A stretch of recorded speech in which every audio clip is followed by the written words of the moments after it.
Hello बच्चों, आज मैं स्टार्ट कर रहा हूँ acceleration of rock on rock incline plane. ये एक इंक्लाइन प्लेन है और इसकी एंगल ऑफ इंक्लाइनेशन थीटा है। एक फोर्स से आप इधर खींच रहे हैं इसको, तो इसका जो एक्सेलरेशन है वो इधर की तरफ है। ऐसा इसलिए है कि एफ जो है वो है ग्रेटर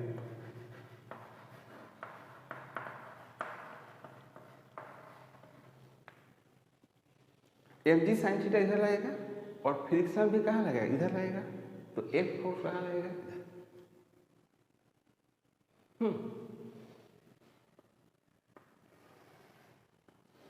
तो ये हो गया आपको थीटा हो गया। यहाँ पे एम मास का ब्लॉक है और ये है नॉर्मल रिएक्शन, है ना। इधर लग रही है एफ, इधर लग रही है एम जी साइन थीटा।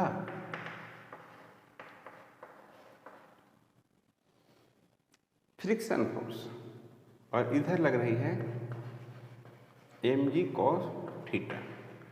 तो अगर इसकी बात करें तो इधर हम लोग एक्स मानते हैं इधर, तो जो एफ नेट है वो क्या होगा, एम इंटू ए होगा। क्लियर। तो इधर एक्सेलरेशन ए का वैल्यू इधर है, तो यहां पे होगा f minus m g sine theta minus f, या प्लस एफ लिख सकते हैं, okay, equal to m into a. Clear. अब फ्रिक्शन फोर्स को ब्रेक करेंगे, तो फ्रिक्शन फोर्स को आप ब्रेक करेंगे तो क्या मिलेगा, friction force maximum is equal to mu into होगा एन। म्यू तो ठीक है, एन का वैल्यू होगी एम जी अपॉस थीटा, ऐसे बराबर फ्रिक्शन फोर्स, ऐसे लिख सकते। Friction force is equal to mu m g cos theta, यहाँ पुट करेंगे तो मिलेगा हमको f minus m g sine theta plus mu m g cos theta equal to m into a. तो f minus m g common आएगा, यहाँ पर होगा क्या, sine theta plus mu cos theta is equal to m into a. तो a equal to f divided बटे m minus m g divided बटे m sine theta plus mu cos theta, ऐसे। A equal to है ना, m से m cut जाएगा, f divided बटे m minus g sine theta plus mu cos theta, यही acceleration है ना। और ये कैलकुलेट करना कठिन काम नहीं है, काफ़ी आसान है, आप इससे कैलकुलेट कर सकते हैं इक्वेशन को ड्रॉ करके। अब हम लोग बात करेंगे है ना कुछ ऐसे question, calculation of acceleration, calculation of acceleration.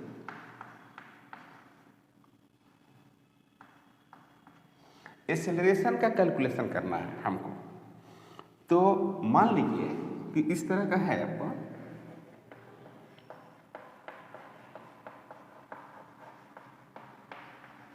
इस तरह से रफ सरफेस है और यहां पर एक पुली लगा हुआ है, ऐसे पुली। तो एम मास का ये ब्लॉक है, इसको ऐसे पुली से हैंग किया, इसका इसको मान लेते हैं M1, इसको मान लेते हैं M2, ओके। और M2 इतना बड़ा है, M2 इतना बड़ा है कि ये नीचे आ रहा है और ये इधर जा रहा है, ठीक। तो आपको पता ही है कि यहाँ रॉप है, यहाँ पर फ्रिक्शन फोर्स लगेगा। तो मैं क्या कर रहा हूं कि सिर्फ इक्वेशन लिख दे रहा हूं, बाकी आप सॉल्यूशन खुद कर लेंगे। क्लियर। तो इक्वेशन लिखते हैं, देखिए कैसे लिखे थे, फॉर M1, M1 के लिए लिखेंगे फॉर M1। तो क्या है भाई M1, M1 यहां लिखेंगे, इधर क्या लिखेंगे, टेंशन T, इधर क्या लिखेंगे, फ्रिक्शन मैक्सिमम फ्रिक्शन फोर्स, इधर क्या होगा mg, इधर क्या हो गया नॉर्मल, इतना लिखेंगे। एक्सेलरेशन किधर है, इधर, तो क्या लिखना भाई, f net equal to m into a. तो एफ नेट में लिखेंगे T minus friction force is equal to m1 into a, यहाँ पर m1 लिखेंगे, m1 इंटू ए। फिर T minus mu m1g is equal to m1 a. Friction force ये mu into n हो जाएगा, और एन का वैल्यू m1 इंटू जी है, ये m1 है, तो एन का जो वैल्यू है वो है m1 इंटू जी। एक इक्वेशन बन गया। अब बात करते हैं क्या, फॉर m2 का। तो m2 जो है वो तो किसी के कांटेक्ट में नहीं है, तो जब किसी के कांटेक्ट में नहीं है तो फ्रिक्शन फोर्स नहीं लगेगा। क्या फ्रिक्शन फोर्स लगेगा, नहीं लगेगा, क्योंकि ये किसी के कांटेक्ट में नहीं है। तो यहाँ पे लिखेंगे m2g माइनस, यहाँ पर ये t हो जाएगा, और आ किधर आ रहा है, इधर आ रहा है, तो बड़ा कौन हुआ, यहाँ पर लिखेंगे f net is equal to m2 into a. तो यहाँ पर लिखेंगे क्या, m2 into g minus t is equal to m2 into a, और ये हो गया इक्वेशन नंबर सेकेंड। अब इन दोनों को जोड़ देंगे, फर्स्ट को सेकेंड से जोड़ेंगे तो क्या मिल जाएगा आपको, एक्सेलरेशन मिल जाएगा, मिलेगा। और इस एक्सेलरेशन का मान किसी भी इक्वेशन में रख देंगे तो टेंशन मिल जाएगा। ये काम आपका है, आप करेंगे इसको। समझ में आया ये बात? ओके। तो हमने क्या किया है कि टेंशन अगर दिया हो रस्सी में तो एक्सेलरेशन कैलकुलेट कर सकते हैं, और एक्सेलरेशन दिया हो तो रस्सी का हम लोग टेंशन कैलकुलेट कर सकते हैं सिंपल इक्वेशन लिखकर। न्यूटन्स सेकेंड लॉ का इक्वेशन आप लिखेंगे और लिखने के बाद आप इसको इस्तेमाल करेंगे। नेक्स्ट क्वेश्चन है ऐसे है कि इस तरह से है, ये है m1 है ना, और इस तरह से है रफ सरफेस है ये, और यहाँ पर एक पुली है ऐसे, एक पुली यहाँ पर लगी हुई है, दो पुली लगी हुई है, और पुली को कनेक्ट किया गया है ब्लॉक से। ये ब्लॉक है, इस ब्लॉक को पुली से कनेक्ट कर दिया, ऐसे आ गया। ओके, यहाँ पर हो गया m2 और इधर हो गया आपका क्या, m3। ओके, यहाँ पर जो है ये है आपका रॉफ है, ये रॉफ है, रॉफ सरफेस। तो ये हो गया आपका एक्सेलरेशन a। मान लेते हैं कि इधर जा रहा है। अब इधर क्यों जा रहा है, देखिए इसके क्या रीजन है, इधर जाने का क्या रीजन हो सकता है। ये ऊपर गया, ये नीचे गया, ये इधर गया। ओके, इसका मतलब ये हुआ कि जो m2g है, सॉरी m3g, इधर लग रहा है क्या m3g, इधर क्या लग रहा है m2g। तो जो m3g है इसमें जो टेंशन लग रहा है क्या लग रहा है T2, और इसमें जो लग रहा है टेंशन वो क्या लग रहा है T1। रस्सी बदल गई तो इधर भी क्या है T2 और इधर क्या है T1, इतना है। ठीक है, तो जो m3g है, m3g, इसका मतलब है कि m3g ग्रेटर देन T2 है, इसको T2 खींच रहा है। तो ये जो फोर्स है, वेट फोर्स, इस T2 से ज़्यादा है, तभी ये पूरा इधर आ रहा है। इसका मतलब ऐसे हो सकता है, दैट इज, इसका मतलब ये भी हो सकता है कि जो T2 है, T2 वो किससे बड़ा है, इधर जो फ्रिक्शन लग रहा है ग्रेटर देन फ्रिक्शन फोर्स, ये फ्रिक्शन फोर्स लग रहा है, प्लस T1, ये T1 है। कितने फोर्स इधर लग रहा है, T2 इधर लग रहा है, तो T1 इधर लग रहा है, और फ्रिक्शन फोर्स भी इधर लग रहा है, उन सभी से बड़ा है, तभी ऐसा हो रहा है। हम सिंपल बात है, जैसे रियल लाइफ में होता है उसी तरह से आप इसको सजा सकते हैं, इसमें कोई दिक्कत नहीं है। अब हम क्या करते हैं, एक एक करके इक्वेशन लिख रहे हैं और उसका जोड़ना, घटाना, पुट करना ये आपका काम है, ये आप खुद कर सकते हैं। ओके, तो देखो भाई, तो सबसे पहले स्टार्ट करते हैं M3 से। फॉर M3, तो इस M3 को आप यहाँ लिखेंगे, तो M3 नीचे जी आएगा, M3G नीचे, और इसका T2 जो लग रहा है वो कहाँ लग रहा है, ऊपर, एक्सेलरेशन कहाँ हो रहा है, नीचे। तो नेट फोर्स क्या लिखते हैं, ज़्यादा में से कम को घटाते हैं, और ये आ गया क्या है, M3 इंटू A, इसका नाम हो गया इक्वेशन फर्स्ट। इसमें आपको कोई डाउट नहीं होगा, कोई डाउट नहीं, एकदम सिंपल है, अब कठिन नहीं है सब, है ना। अब देखिए फॉर M1 की बात करते हैं। फॉर M1, तो ये हो गया M1, ओके, किधर लगेगा क्या, T2, इधर क्या लगेगा, T1, ओके, और इधर क्या लगेगा, फ्रिक्शन फोर्स, किधर एक्सप्रेशन होगा, इधर। तो यहाँ पर हो गया net force, net force normal ऊपर लग रहा है, mg भी नीचे लग रहा है, वो कोई ज़्यादा इंपॉर्टेंट फोर्स नहीं है, क्योंकि जिधर मोशन हो रहा है उधर का फोर्स लिखना बहुत ज़रूरी है ना भाई। तो एफ नेट इक्वल टू क्या लिखेंगे, M1 इंटू ए लिखेंगे, ओके। तो यहाँ पर लिखेंगे क्या, T2 minus T1 minus friction force into M1 into क्या हो गया, ए हो गया। T2 minus T1 minus mu M1 G is equal to M1 into a, और ये हो गया इक्वेशन नंबर सेकेंड। अब बात करते हैं फॉर M2 का। तो M2 का हम बात करेंगे, तो ये हो गया M2, यहाँ पर नीचे लग रहा है M2G, एक्सेलरेशन कहाँ है, ऊपर है, और यहाँ पर टेंशन क्या है, T। तो नेट फोर्स कैसे T1 है, T1।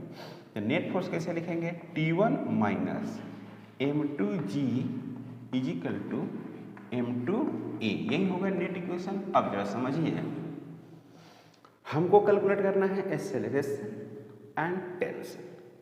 तो कैसे निकलेगा एक्सेलरेशन, पहले तीनों को जोड़ देंगे, ये इक्वेशन है, एक ये इक्वेशन है, एक ये इक्वेशन है। जैसे आप जोड़ेंगे तो देखो ये माइनस टी है और ये प्लस टी है, तो ये और ये कैंसिल हो जाएगा। देखिए ये माइनस टी है, T1 है, और प्लस T1 है, तो ये और ये कैंसिल हो जाएगा। समझ में आ गया। उसके बाद एक्सेलरेशन कैलकुलेट करेंगे। अब इसमें सभी का वैल्यू दिया रहेगा, तो आप उसको पुट करेंगे, और पुट करने के बाद, है ना, एक्सेलरेशन निकालेंगे, और उस एक्सेलरेशन को किसी एक इक्वेशन में से इसमें पुट करेंगे तो T2 मिल जाएगा, और इसमें पुट करेंगे तो T1 मिल जाएगा। यहाँ तक कोई डाउट, यहाँ तक कोई डाउट नहीं है। अब हम कुछ इस तरह का प्रॉब्लम करते हैं। देखिए प्रॉब्लम क्या है कि कोई एक कार्ट है, मतलब एक कोई आप फ्रेम मान सकते हैं, और वो जो फ्रेम है वो ए एक्सेलरेशन से चल रही है, मान लीजिए ए एक्सेलरेशन से चल रही है। सपोज दैट कि इस तरह का है, इस तरह का कोई एक फ्रेम है ऐसे, और ये इधर चल रही है, और इसमें एक m मास का ब्लॉक है, और इसकी एक्सेलरेशन इधर a है, और ये गिर नहीं रही है ना, ये गिर नहीं रही है। तो आप थोड़ा समझिए क्या करना है। तो इसका सरफेस क्या होगा, म्यू होगा, ओके, म्यू होगा। तो इसका जो मैक्सिमम फ्रिक्शन फोर्स होता है वो कितना होता है, म्यू इंटू एन होता है, लेकिन ये मैक्सिमम होता है, याद रखेंगे, है ना, ये मैक्सिमम होता है। क्लियर है। एक फ्रिक्शन फोर्स होगा यहाँ पर म्यू होगा, सिर्फ म्यू। तो म्यू क्या होगा मेरा, देखिए जैसे मान लें कि यहाँ पर ये m मास का ब्लॉक हुआ, इसका mg कहाँ लगा, नीचे लगा, ओके। इसका फ्रिक्शन फोर्स कहाँ लगा, इधर लगा, ऐसे लगा, ओके, ऐसे। अब ये गिर नहीं रहा है, इसका, है ना, इसका नॉर्मल किधर लगेगा, इधर लगेगा, इसका सीडो फोर्स किधर लगेगा, इधर लगेगा। समझ गए। इसको बाद में लिखेंगे ना, बहुत इंटरेस्टिंग क्वेश्चन है देखो। तो अब यहाँ पे जो नेट फोर्स है, इससे कहने का मतलब है कि ये रेस्ट में है, तो फ्रॉम नॉन इनर्शियल फ्रेम। तो नॉन इनर्शियल फ्रेम में क्या करते हैं, नेट फोर्स जीरो कर देते हैं। नेट फोर्स जीरो करने का मतलब क्या हुआ, कि जो आदमी जो देख रहा है वो इसी पे बैठा हुआ है, ऑब्जेक्ट जो ऑब्जर्वर जो है इसी पर बैठा हुआ है, तो उसको ये क्या नजर आएगा, रेस्ट में नजर आएगा, रेस्ट में। तो नेट फोर्स 0, यानी scene by non inertial frame.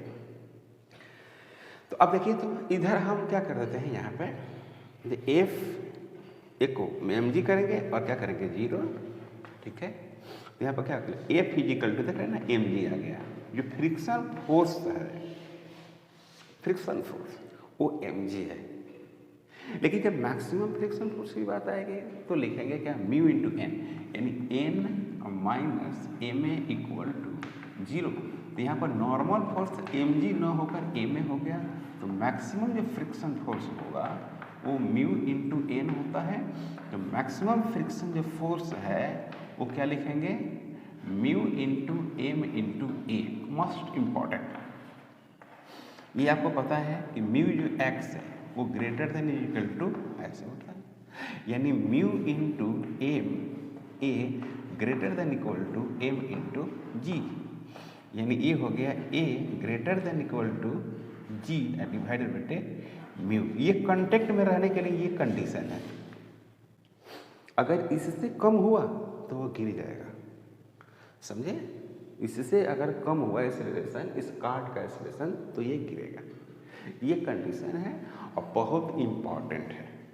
तो ए का मिनिमम मान क्या होगा, मिनिमम इतना होना चाहिए, ए मिनिमम जी डिवाइडेड बटे म्यू, कम से कम इतना।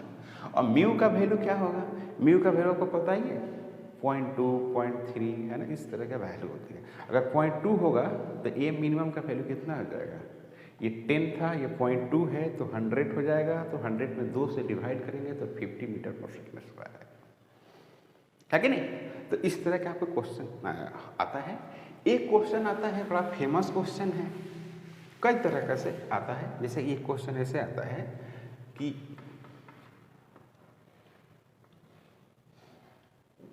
पहले क्वेश्चन टाइप का लिख लेते हैं, minimum force required, minimum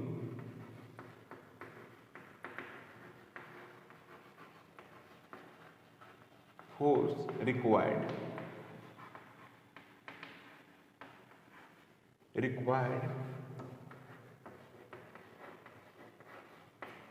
minimum force required to just slide.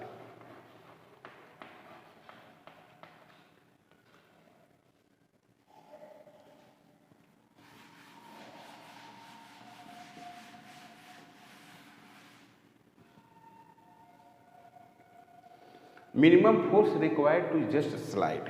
अब देखिए, तो एक ऐसे भी हो सकता है कि इस तरह से एम मास का ब्लॉक है, पहला ये है कि इस तरह से हो सकता है, ये मास है और ये सरफेस कैसा है, रॉक है, और यहाँ पर आप इस तरह से इस पर फोर्स लगाए, इस पर फोर्स लगाए ऐसे, चाहे यहाँ भी फोर्स लगा सकते हैं आप,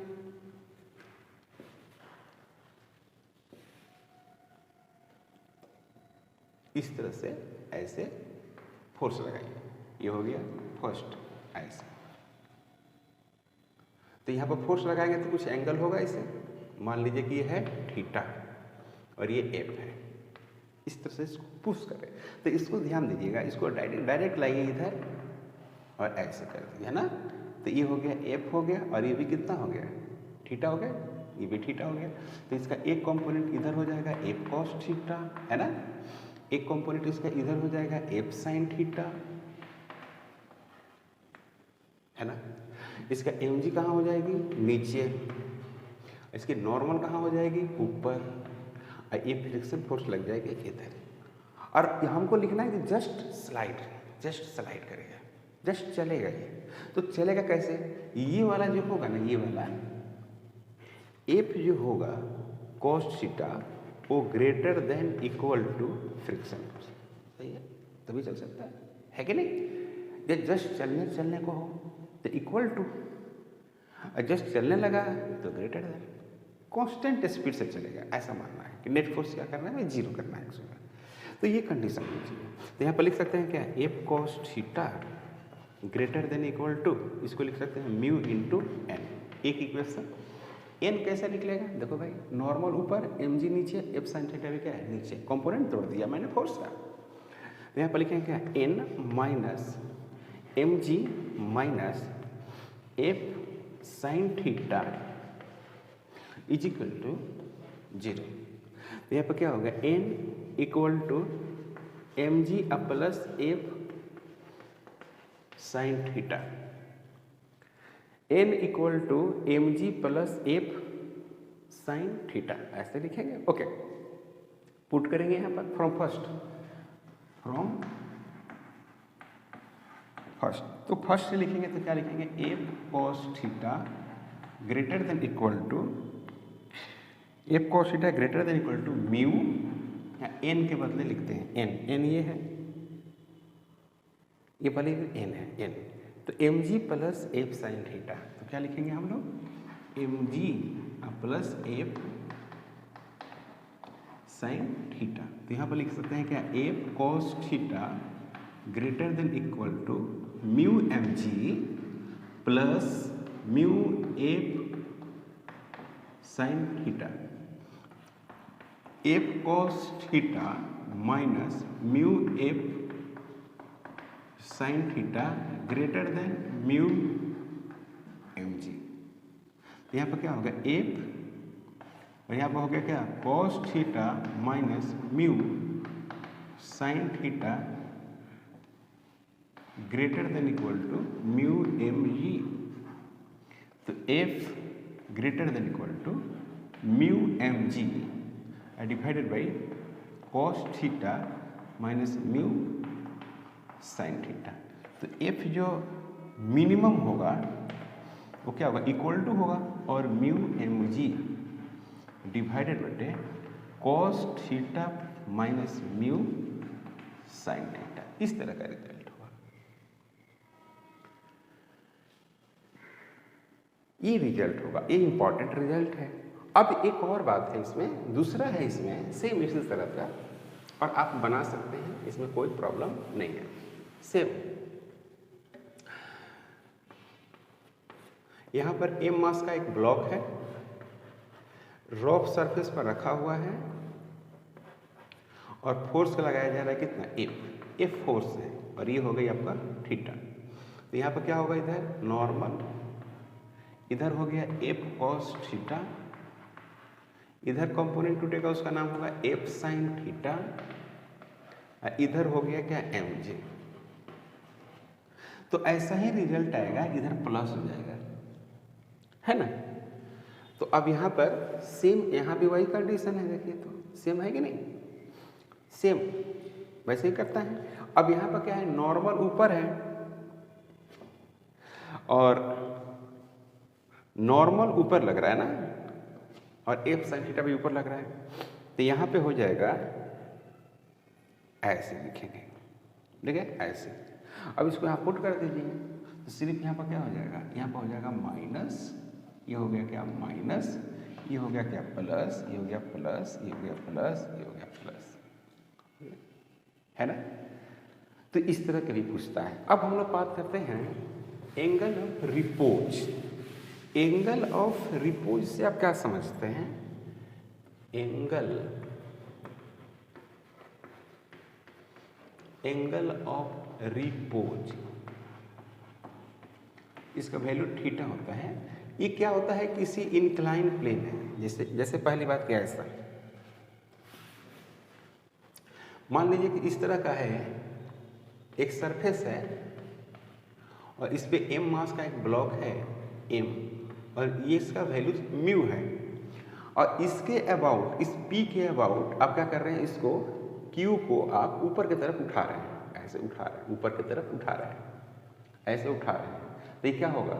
ऐसे है तो धीरे धीरे कैसे होगा? ऐसे होता चला जाएगा, तो इसके बीच एक एंगल बनता जाएगा ना, ऐसे ऐसे आपको क्या होगा? एक एंगल बनेगी।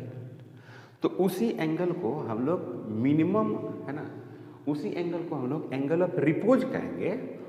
वो एंगल जहाँ पे जस्ट ब्लॉक स्लाइड होने को हो, मतलब कि वहाँ पर नेट फोर्स क्या हो? जीरो हो, उसके बाद अगर थोड़ा सा भी एंगल हमने बढ़ा दिया तो ब्लॉक क्या करेगा, स्लाइड कर जाएगा, ब्लॉक गिर जाएगा।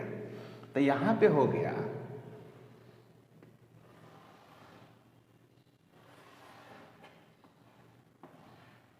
ये हो गया थीटा, है ना। ये वैल्यू हो गई क्या, थीटा, मतलब कि इसको हमने ऊपर उठा दिया तो ये हो गया थीटा, यहां आ गया।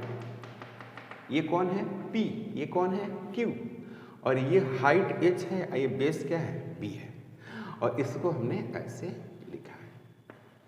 तो इसको नॉर्मल कैसे लिखते हैं, ऐसे mg sin थीटा इधर लिखते हैं, इधर क्या लिखते हैं, फ्रिक्शन फोर्स लिखते हैं, इधर क्या लिखते हैं बच्चों, mg cos थीटा लिखते हैं, mg cos थीटा। तो यहाँ पर क्या हो गया, यहाँ पर हो गया fx is equal to 0, fx equal to 0। तो यहाँ पर क्या होगा, mg हो गया साइन थीटा हो गया माइनस फ्रिक्शन फोर्स हो गया इज इक्वल टू 0। तो यहाँ पर क्या होगा, mg हो गया और साइन थीटा हो गया बराबर क्या हो गया, फ्रिक्शन फोर्स हो गया, ये हो गया फर्स्ट है। तो यहाँ पर क्या होगा, mg sine theta is equal to mu into n. यहाँ पर क्या होगा, mg हो गया sine theta is equal to mu mg हो गया और cos थीटा। तो यहाँ पर हो गया आपको m से m कटेगा, तो यहाँ पर हो गया क्या, g sine theta is equal to mu cos theta, tan theta is equal to आ गया म्यू, है ना। बड़ी काम का फार्मूला है ये, है ना, बहुत ही काम का फार्मूला है, याद रखेंगे इसको, बहुत इंपॉर्टेंट फार्मूला है। तो इसको लिखेंगे theta is equal to tan inverse mu, ऐसे, या ऐसे भी लिख सकते हैं और इसकी tan theta is equal to आपने लिखा म्यू, और फिर क्या लिखा, tan theta is equal to perpendicular बटे बेस, यानी h बटे b। तो यहाँ पे लिख सकते हैं क्या, h डिवाइडेड बटे b is equal to mu. Coefficient of friction ऐसे भी कैलकुलेट कर सकते हैं वैसे। एक और लिखेंगे angle of friction, angle of friction,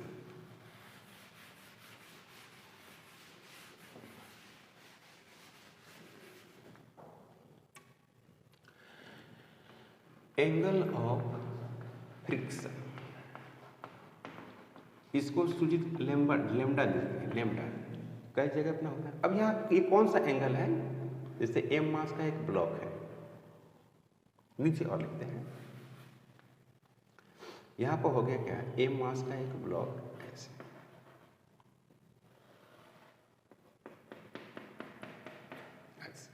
okay, और यहाँ पर क्या हो गया, नॉर्मल रिएक्शन लगेगा, ओके, यहाँ पर लगेगा क्या, mg, ये भी सही है। इस ब्लॉक की जो टेंडेंसी है वो इधर है, टेंडेंसी है, टेंडेंसी, या आप मोशन मान सकते हैं, इधर मोशन हो रही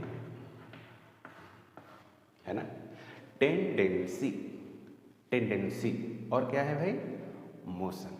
तो अब क्या करना है इसमें कि इधर क्या लग जाएगा, फ्रिक्शन फोर्स लगेगा, ओके, इधर फ्रिक्शन फोर्स लग गया, आई नॉर्मल लग गया, इन दोनों क्या हो गया, परपेंडिकुलर हुआ कि नहीं हुआ, दोनों परपेंडिकुलर हुआ। अब इस परपेंडिकुलर हो गया तो यहाँ से एक ऐसे क्या निकलेगा, रिजल्टेंट इसका फोर्स निकलेगा। तो रिजल्टेंट फोर्स और नॉर्मल रिएक्शन के बीच के जो एंगल होता है उसको बोलते हैं एंगल ऑफ फ्रिक्शन। क्लियर। तो क्या मिल रहा है आपको, F इज इक्वल टू मिल रहा है F का स्क्वायर प्लस N का स्क्वायर, मिल रहा है कि नहीं मिल रहा है। तो यहाँ पर लिखेंगे capital F root under friction force इसका स्क्वायर प्लस N का स्क्वायर, है ना। तो यहाँ पर क्या होगा, friction force is equal to mu into n, यहाँ पर क्या होगा, F is equal to mu into n, इसका क्या हो गया, स्क्वायर हो गया प्लस N का स्क्वायर हो गया, ये हो गया आपका अंडर रूट। क्लियर। तो आप इसको क्या करते हैं कि हाँ, यहाँ पर आप लिख सकते हैं कि F जो है आपको म्यू इंटू एन, तो इसको आप लिखेंगे क्या है कि फ्रिक्शन जो फोर्स है F जो है आपको एन का स्क्वायर माने एन बाहर हो जाएगा, रूट अंडर म्यू का स्क्वायर अब प्लस क्या हो जाएगा 1 हो जाएगा। तो एफ इजिकल टू जो होगा एम जी हो जाएगा, M G under root F का स्क्वायर प्लस म्यू का स्क्वायर प्लस 1 ई हो गया। अब ये जो फोर्स है वो क्या फोर्स है, वो मैक्सिमम फोर्स है, जो टेंडेंसी किधर हो रही है, इधर चलने की टेंडेंसी इधर है, और एक रिजल्टेंट फोर्स इसका इधर लगा हुआ है, रिजल्टेंट फोर्स तो इधर तो जा नहीं रहा है ना, तो इसकी टेंडेंसी कहाँ है, इधर है। तो ये जो चल अगर नहीं रहा है तो इसका ये मैक्सिमम फोर्स हुआ, समझ में आ रहा है क्या हुआ, ये मैक्सिमम फोर्स हुआ। यहाँ पर मैक्सिमम लिख सकते हैं कि ये जो फोर्स है वो एक्चुअली क्या है, मैक्सिमम है। तो जो कंडीशन है वैसा है, capital F less than equal to M G root under mu का स्क्वायर प्लस 1। काफ़ी इंपॉर्टेंट रिजल्ट है, क्लियर। अब दूसरा एक रिजल्ट, दूसरा रिजल्ट में अगर हम देखें तो नॉर्मल कहाँ है, इधर है, ओके, नॉर्मल इधर है, और फ्रिक्शन फोर्स कैसा है, ऐसे है, फ्रिक्शन फोर्स इधर है, और ई कौन है, ये है आपका एफ रिजल्टेंट, और ये क्या है लैम्डा। तो यहाँ पर क्या हो गया, tan जो थीटा है perpendicular friction force divided by N, sorry tan lambda, तो यहाँ पर हो गया tan lambda is equal to mu into N divided by N, mu into N.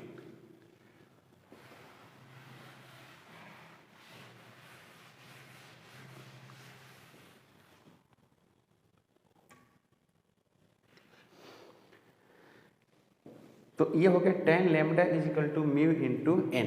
तो tan लैम्डा,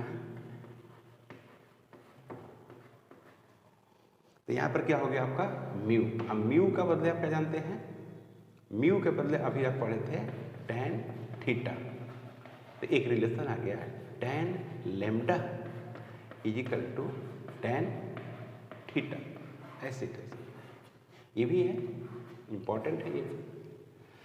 अब ये हमने फ्रिक्शन के बारे में पढ़ा, लेकिन फ्रिक्शन खत्म नहीं हुआ, फ्रिक्शन अभी खत्म नहीं होगा, फ्रिक्शन सर्कुलर मोशन में भी चलेगा, वर्क एनर्जी पावर में भी चलेगा, बाकी आने वाले सभी चैप्टर में फ्रिक्शन रहेगा। ये बात हुई। कहेगा कि सरफेस रफ है तो वहाँ पर फ्रिक्शन है, ओके। अब देखो फ्रिक्शन का एग्जाम्पल, देखो ये भी फ्रिक्शन का एग्जाम्पल है। जैसे हम लिख रहे हैं, तो ऐसे लिख रहे हैं तो जैसे जितना हम चाह रहे हैं आगे बढ़ने के लिए उतना ही बढ़ पा रहे हैं, मतलब कि ऐसे जैसे ऐसे कर रहे हैं ऐसे, तो इसमें मोशन होता है, फ्रिक्शन है। देखो इसमें डस्ट पार्टिकल लगी हुई है, ऐसे ऐसे कर रहे हैं, नहीं हट रही है, ये भी आप कह सकते हैं क्या कि फ्रिक्शन है। जैसे कारपेट है, कारपेट पर आप काफ़ी पीटते तो धूल उड़ता है ना, फिर उसी पर आपका बैठ जाता है ड्यू टू रीजन फ्रिक्शन, ये फ्रिक्शन कह सकते हैं। ये बोर्ड है, बोर्ड में देखो कील ठोका हुआ है, ऐसे ऐसे दीवार में कील ठोका हुआ है, तो एक बोर्ड क्या चाहता होगा कि कील को बाहर निकाल दें, लेकिन कील नहीं निकल रहा है, लेकिन वॉल जो है वो फ्रिक्शन फोर्स अंदर की तरफ लगाया है। कोई गाड़ी है उसमें आप ब्रेक लगाते हो तो फ्रिक्शन के चलते तो रुकती है, अगर फ्रिक्शन नहीं होता तो नहीं रुकती है ना, ये बात है। हम लोग चल रहे हैं फ्रिक्शन की वजह से चल रहे हैं, तो ये सब बहुत सारे एग्जाम्पल है फ्रिक्शन का। इतना समझो कि फ्रिक्शन के बिना लाइफ एग्जिस्ट कर ही नहीं सकता है, किसी का भी नहीं कर सकता है ना भाई, क्लियर। तो फ्रिक्शन का चैप्टर को हम लोग यहाँ पर खत्म करके सर्कुलर मोशन नेक्स्ट क्लास में पढ़ेंगे। अगर आप हमारे चैनल पर नए हैं प्लीज़ सब्सक्राइब करें, शेयर करें, थैंक यू।